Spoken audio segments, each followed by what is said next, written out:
pastorzinho cuidando de ovelhas, debaixo de um sol escaldante, sempre a trabalhar. O teu cabelo era ruivo e queimado, sua pele vermelha. Não tinha brinquedo, vivia sempre a trabalhar. Não era guerreiro, mas tinha o dom de vencer. Matou o leão e o urso, Deus tem teu poder.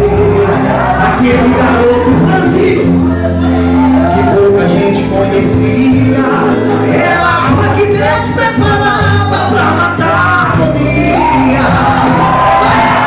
Pega o azeite, profeta, e vai aonde eu olhar. Convide Jessé e seus filhos pra santificar. Deus disse: é profeta, falta alguém chegar. Essa casa esconde o menor, pode ungir que eu vou usar. Então alguém saia correndo pra quê? Pra buscar aquele garoto que estava esquecido no campo, sempre a trabalhar. Seus irmãos assustados ficaram, meu Deus, olhando pro outro.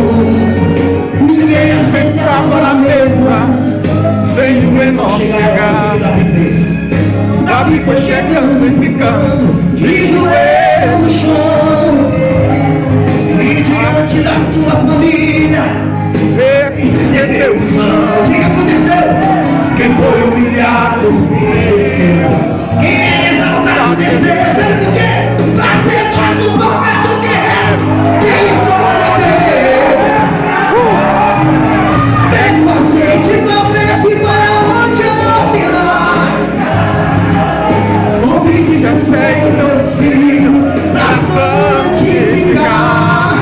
Deus disse: espera, profeta, falta alguém chegar. Essa casa escolheu o menor, pode ungir que eu vou usar. Meu irmão, se prepare para Deus te usar. Deixe